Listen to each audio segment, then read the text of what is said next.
শুধু নয়, এটা আমাদের নর্থ বেঙ্গল স্টেট ট্রান্সপোর্টে আমাদের একটি কর্মী সংকট রয়েছে। এ ব্যাপারে আমরা সরকারকে অবগত করেছি এবং আমরা যতদূর জানি আমাদের মাননীয় পরিবহন মন্ত্রী আমাদের আশ্বস্ত করেছেন হয়তো স্বল্প সময়ে বেশ কিছু কর্মী নিয়োগ করা সম্ভব হবে, আমরা সেটা অনুমোদন হয়তো পেয়ে যাব।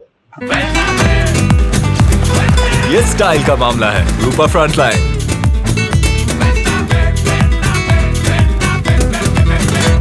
তাহলে আমরা আরো অতিরিক্ত বাস রাস্তায় নামাতে পারবো। আমাদের ইনস্ট্রাকশন দেওয়া রয়েছে আমাদের বাসগুলোকে যে রায়গঞ্জ ইসলামপুরের প্যাসেঞ্জার যখনই থাকবে তাদেরকে বাইপাসে না নিয়ে গিয়ে ইসলামপুরের ভেতর দিয়ে নিয়ে যাওয়ার ইনস্ট্রাকশন রয়েছে। আমি নিজেই গতকাল বহরমপুর থেকে কোচবিহার রকেটে ইসলামপুরে এসেছি এবং আরো কয়েকজন প্যাসেঞ্জার ছিল, আমরা সকলে কিন্তু এখানেই নেমেছি এবং যাওয়ার সময় আমি ওই বিষয়টি লক্ষ্য করেছি। তো স্বাভাবিকভাবে আমাদের ক্ষেত্রে উত্তরবঙ্গ রাষ্ট্রীয় পরিবহন নিগম আমরা যাত্রী পরিষেবার ক্ষেত্রে যাত্রীদের স্বাচ্ছন্দ্যকে গুরুত্ব দেওয়ার চেষ্টা করি, এক্ষেত্রে অসুবিধা হওয়ার কথা নয় আমাদের। আমি পরিবহন মন্ত্রী সম্প্রতি আগামী হয়তো 2 তারিখ শিলিগুড়িতে আসবেন, একটা বৈঠক রয়েছে, নিশ্চিতভাবে এই বিষয়গুলো আমরা তাকে অবগত করবো, এই ব্যাপারে যাতে যথাযথ ব্যবস্থা গ্রহণ করা যেতে পারে। আজকে ফেডারেশন অফ ইসলামপুর ট্রেডার্স যে ইউনিয়নস রয়েছে, এটা সর্ববৃহৎ মার্চেন্ট অ্যাসোসিয়েশন, প্রায় 6,000-এর মতো তাদের সদস্য সংখ্যা। তারা বেশ কিছু দাবি আমার কাছে রেখেছে, প্রায় 7 দফা। কয়েকটি গুরুত্বপূর্ণ বিষয় তাদের রয়েছে যে শিলিগুড়ি থেকে ইসলামপুর সন্ধ্যা 5:30 করে কোনো গাড়ি নেই, তারা 7টা বা 7:30 থেকে আরেকটা গাড়ি চাইছে। এই বিষয়টি আমি যথাযথ উদ্যোগ গ্রহণ করবো যাতে খুব শীঘ্রই এটা সমাধান করা যায়। একইভাবে তারা দাবি করেছে যে হেডকোয়ার্টার যেহেতু রায়গঞ্জ ইসলামপুরে কর্ণঝোড়া, সেখান থেকে অফিস টাইমে ফেরার বহু মানুষ কাজে যায় রায়গঞ্জে হেডকোয়ার্টারে, সেখান থেকে ফিরতে তাদের অসুবিধা হয়, সন্ধ্যার সময় গাড়ি থাকে না, অধিক রাতে আবার গাড়ি থাকে। তো সেই জায়গাটা কিভাবে ফিল আপ করা যায়, বালুরঘাট বা কালিয়াগঞ্জ কানেক্টিভিটি করে বাড়ানো যায় কিনা এই ব্যাপারে আমরা উদ্যোগ নেব। এবং এখানে 2019 সালে একটি নাইট সার্ভিস ছিল রকেট বাস, কিন্তু করোনার পরে সেটা বন্ধ হয়ে যায়, সেটা পুনরায় চালু করবার জন্য এই ইউনিয়নসের পক্ষ থেকেও যেমন দাবি করা হয়েছে, মাননীয় পৌরপিতা কানাইলাল আগরওয়াল তিনি এসেছেন, তিনি একই কথা বলেছেন, আমরা এটা গুরুত্ব সহকারে বিবেচনা করব। আর স্থানীয় রুটে, লোকাল রুটে যে বাসের কথাগুলো বলেছেন, এখন তো দেখুন ট্রেকার, অটো, এ ধরনের জাতীয় ভেহিকেলসগুলো রয়েছে। তো আমরা সার্ভে করে দেখে যদি সেই রুটগুলো লাভজনক হতে পারে সেক্ষেত্রে আমরা বিবেচনা করতে পারি, কিন্তু এই মুহূর্তে সেগুলো কতটা সদর্থকভাবে আমরা দেখতে পাবো সেটা নিয়ে প্রশ্নবোধক রয়েছে।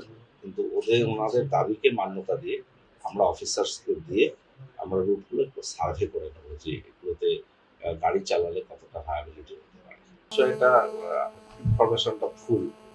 আমরা 15 বছরের বেশি বয়স যে গাড়িগুলো সেগুলোকে আমরা ইতিমধ্যে যে গ্রিন ট্রাইব্যুনাল নির্দেশ করেছে তাকে মান্যতা দিয়ে আমরা বাতিল ঘোষণা করেছি।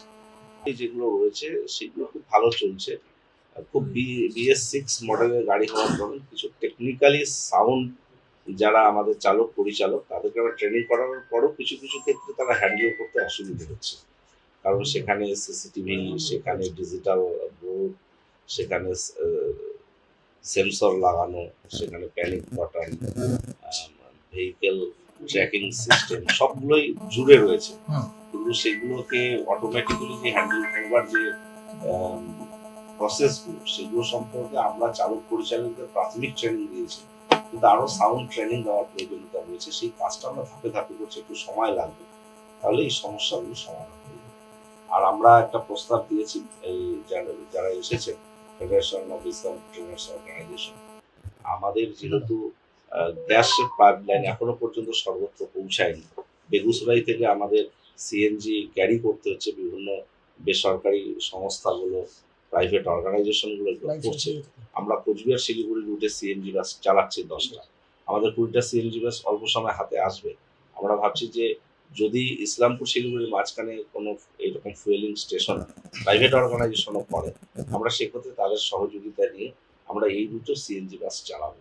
ওনারা আমাকে আশ্বস্ত করেছেন খুব অল্প সময়ে CNGর এরকম একটা ফিলিং স্টেশন তাদের প্রাইভেট অর্গানাইজেশনের পক্ষ থেকে হবে, তাহলে আমরা তাদের সঙ্গে টাই আপ করে আমরা CNG বাসগুলো এই রাস্তাতে চালাবো। আপনি চেয়ারম্যান হওয়ার পর ড্রাইভারদের সেই বেতনের অর্ডার ইতিমধ্যেই পরিবহন মন্ত্রক থেকে বেরিয়ে গেছে। তারা হায়েস্ট ৩৮,০০০ টাকা পর্যন্ত বেতন পাবে, যেখানে ১৩,৫০০ এই মুহূর্তে তারা পাচ্ছে।